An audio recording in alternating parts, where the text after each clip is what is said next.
사랑하는 성도 여러분, 오늘 주님의 전에 나아오신 모든 분들을 주님의 이름으로 환영하고 축복합니다. 오늘 설교 제목을 보고 조금은 놀라셨거나 혹은 귀가 솔깃하셨을지도 모르겠습니다. 오늘은 이렇게 기도하면 부가 쌓입니다. 이 제목은 마치 우리가 하나님을 무슨 요술램프의 지니처럼 혹은 소원을 들어주는 자판기처럼 생각하게 만들 위험이 있는, 어쩌면 조금은 도발적인 제목입니다.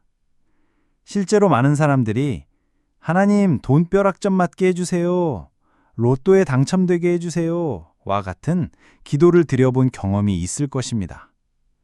물질적 풍요에 대한 갈망은 이 시대를 살아가는 우리 모두의 솔직한 마음일 수 있습니다. 그러나 오늘 저는 기복신앙이나 번영신학을 이야기하려는 것이 아닙니다. 단지 세상적인 부, 즉 돈과 재물이 쌓이는 비법을 알려드리려는 것이 아닙니다. 성경이 말하는 진짜 부, 하늘의 신령한 복과 이 땅에서 누리는 참된 풍요로움이 어떻게 우리의 삶에 쌓여갈 수 있는지, 그리고 그것을 위해 우리는 어떻게 기도해야 하는지 그 원리를 함께 나누고자 합니다. 우리가 드리는 기도의 초점을 조금만 바꾸면 우리의 삶은 염려와 결핍에서 벗어나 하나님이 채우시는 풍성함, 즉 진짜 부를 경험하게 될 것입니다. 오늘 말씀을 통해 우리의 기도가 새로워지고 삶이 변화되는 은혜가 있기를 간절히 소망합니다. 첫째, 기도의 우선순위를 바로 세우십시오. 부가 쌓이는 기도의 첫 번째 원리는 기도의 우선순위를 바로 세우는 것입니다. 오늘 본문 마태복음 6장 31절에서 33절 말씀을 함께 읽겠습니다. 그러므로 염려하여 이르기를 무엇을 먹을까, 무엇을 마실까, 무엇을 입을까 하지 말라. 이는 다 이방인들이 구하는 것이라. 너희 하늘 아버지께서 이 모든 것이 너희에게 있어야 할 줄을 아시느니라. 그런즉 너희는 먼저 그의 나라와 그의 의를 구하라. 그리하면 이 모든 것을 너희에게 더하시리라. 예수님께서는 명확하게 말씀하십니다. 무엇을 먹을까, 무엇을 마실까, 무엇을 입을까 와 같은 의식주의 문제, 즉 우리의 생존과 직결되는 물질적인 문제를 놓고 염려하며 기도하는 것은 이방인들, 즉 하나님을 모르는 사람들의 방식이라는 것입니다. 그렇다고 예수님께서 우리의 필요를 무시하라는 뜻으로 말씀하신 걸까요? 아닙니다. 32절 하반절을 보십시오. 너희 하늘 아버지께서 이 모든 것이 너희에게 있어야 할 줄을 아시느니라. 할렐루야. 우리의 아버지 되신 하나님은 우리의 머리털까지 세신 바 되신 분입니다. 우리가 무엇을 필요로 하는지, 우리 통장 잔고가 얼마인지, 다음 달 카드값이 얼마인지, 자녀 학비가 언제 필요한지 우리보다 더 잘 아십니다. 문제는 우리의 우선순위입니다. 우리는 늘 급한 문제, 당장 눈앞에 닥친 재정 문제부터 해결해 달라고 하나님께 매달립니다. 하나님, 이 문제부터 해결해 주시면 제가 주님을 위해 살겠습니다. 라고 조건을 겁니다. 그러나 주님은 순서를 바꾸라고 말씀하십니다. 너희는 먼저 그의 나라와 그의 의를 구하라. 그의 나라를 구하는 기도는 무엇일까요? 이 땅에 하나님의 통치가 임하기를 기도하는 것입니다. 내가 속한 가정, 직장, 사업장, 그리고 이 나라와 민족 위에 하나님의 다스리심이 임하여 하나님의 공의와 사랑이 실현되기를 기도하는 것입니다. 내 사업이 잘 되게 해달라는 기도를 넘어 하나님, 이 사업을 통해 하나님의 영광이 드러나게 하옵소서, 정직한 방법으로 이윤을 내고 선한 영향력을 끼치는 기업이 되게 하옵소서 라고 기도하는 것입니다. 그의 의를 구하는 기도는 무엇일까요? 하나님의 성품, 즉 거룩하고 의로우신 그분의 성품을 닮아가게 해달라고 기도하는 것입니다. 내 안에 있는 탐욕과 이기심, 불의한 마음을 성령의 불로 태워주시고 정직하고 성실하며 사랑과 긍휼이 넘치는 사람으로 빚어달라고 기도하는 것입니다. 성도 여러분, 여러분의 기도 노트를 한번 펼쳐보십시오. 기도의 제목의 첫 번째 자리에 무엇이 적혀 있습니까? 내 문제입니까?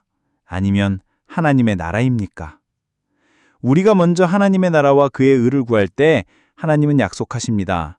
그리하면 이 모든 것을 너희에게 더하시리라. 이 모든 것은 바로 우리가 염려하던 먹고 사는 문제입니다. 우리가 하나님의 일에 집중하면 하나님께서 우리의 일을 책임져 주신다는 놀라운 약속입니다. 이것이 바로 부가 쌓이는 기도의 첫 번째 비밀입니다. 나의 필요가 아닌 하나님의 뜻을 최우선으로 구하십시오. 그때 하늘의 창고가 열리기 시작합니다. 두 번째, 청지기의 마음으로 감사하며 순종하십시오. 부가 쌓이는 기도의 두 번째 원리는 청지기의 마음으로 감사하며 순종하는 것입니다. 많은 사람들이 부를 소유의 개념으로 얼마나 많이 가졌는가, 그러나 성경은 부를 관리의 개념, 즉 청지기의 개념으로 가르칩니다. 이 세상의 모든 것은 다 하나님의 것이고 우리는 잠시 그것을 맡아 관리하는 청지기일 뿐입니다. 잠언 3장 9절에서 10절 말씀을 함께 보겠습니다. 내 재물과 내 소산물의 처음 익은 열매로 여호와를 공경하라. 그리하면 내 창고가 가득히 차고 내 포도즙 틀에 새 포도즙이 넘치리라. 여기서 여호와를 공경하라는 것은 단순히 예배 시간에 찬양하고 기도하는 것만을 의미하지 않습니다. 내 재물과 내 소산물의 처음 익은 열매로 공경하라고 구체적으로 명시합니다. 이것은 11조와 헌물의 원리입니다. 왜 하나님은 우리의 재물을 원하실까요? 돈이 없어서 그러실까요? 아닙니다. 하나님은 온 우주의 주인이십니다. 하나님께서 우리의 재물을 요구하시는 이유는 그 재물의 진짜 주인이 누구인지를 우리가 고백하게 하기 위함입니다. 11조를 드리는 행위는 하나님, 이 모든 소득은 하나님께서 주신 것입니다. 저는 이것을 관리하는 청지기일 뿐입니다. 이 모든 것의 주인은 하나님이심을 인정합니다. 라는 신앙의 고백입니다. 어떤 분들은 이렇게 생각할 수 있습니다. 지금 먹고 살기도 힘든데 어떻게 11조를 드립니까? 나중에 좀 넉넉해지면 그때 드리겠습니다. 그러나 성경의 원리는 정반대입니다. 먼저 드림으로, 먼저 순종함으로 하나님의 채우심을 경험하라는 것입니다.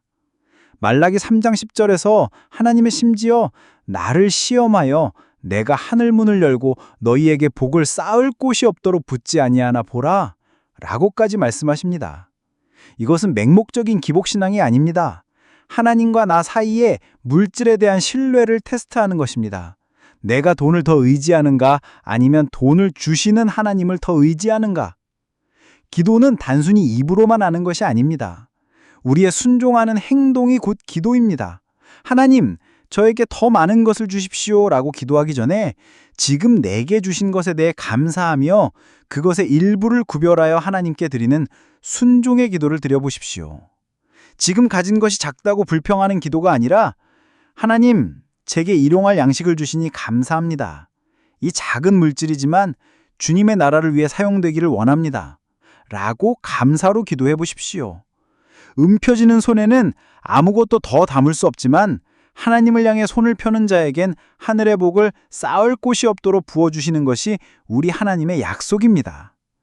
감사와 순종으로 드리는 청지기의 기도를 시작할 때 우리의 재정은 더 이상 내 것이 아니라 하나님의 것이 됩니다. 그리고 하나님께서는 자신의 것을 친히 책임지시고 차고 넘치도록 채워주십니다.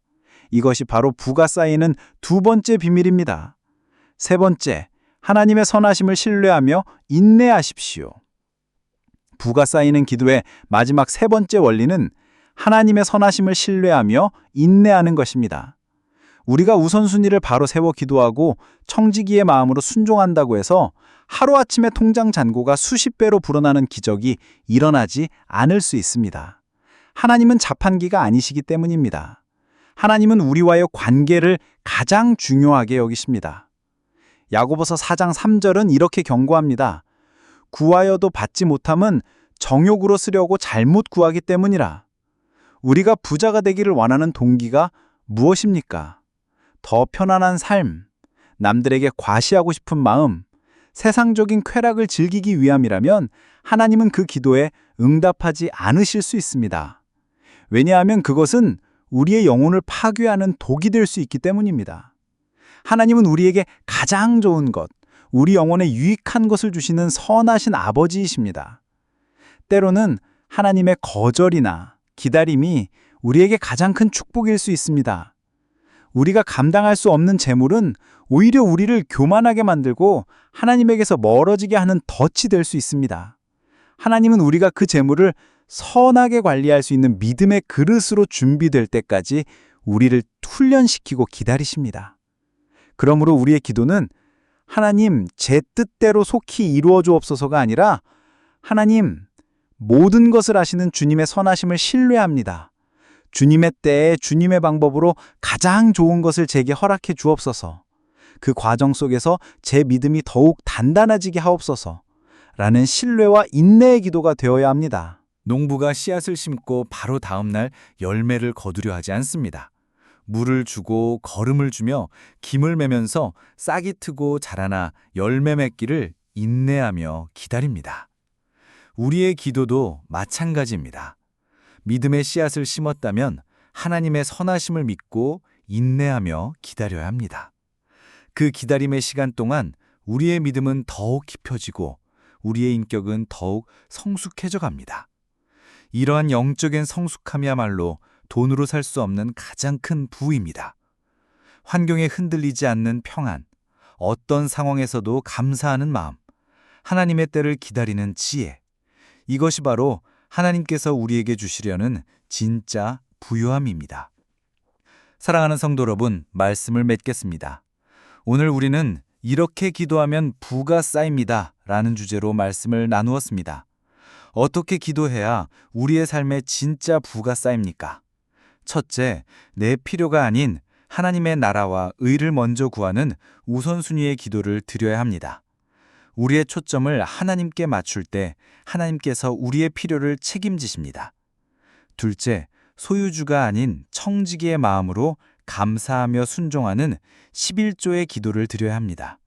움켜진 손을 펴서 먼저 드릴 때 하나님은 하늘문을 여시고 쌓을 곳이 없도록 부어주십니다.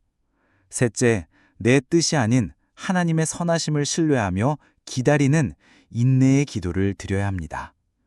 그 기다림의 시간을 통해 우리는 돈보다 귀한 믿음과 성숙이라는 영적인 부를 얻게 됩니다. 이 기도의 원리들을 따라갈 때 우리의 삶에 쌓이는 것은 단지 재물이 아닐 것입니다. 재물을 다스릴 수 있는 지혜가 쌓일 것입니다. 어떤 상황에서도 흔들리지 않는 믿음이 쌓일 것입니다. 세상이 줄 수 없는 하늘의 평강과 감사가 쌓일 것입니다. 그리고 하나님께서 우리의 필요를 가장 좋은 때에 가장 좋은 방법으로 채우시는 신실한 분이심을 경험하는 간증이 쌓일 것입니다. 이것이 바로 성경이 말하는 진짜 부자의 삶입니다.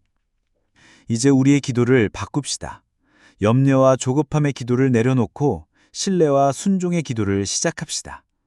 그리하여 하나님께서 예비하신 하늘의 신령한 복과 이 땅의 기름진 복을 마음껏 누리며 그것을 통해 더 많은 영혼에게 하나님의 살아계심을 증거하는 복의 통로로 살아가는 저와 여러분 모두가 되시기를 주님의 이름으로 간절히 축원합니다. 다 함께 기도하겠습니다.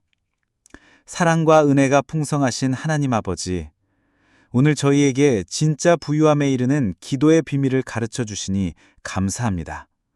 그동안 저희의 필요와 욕심을 채우기 위해 이기적으로 기도했던 어리석음을 용서하여 주옵소서.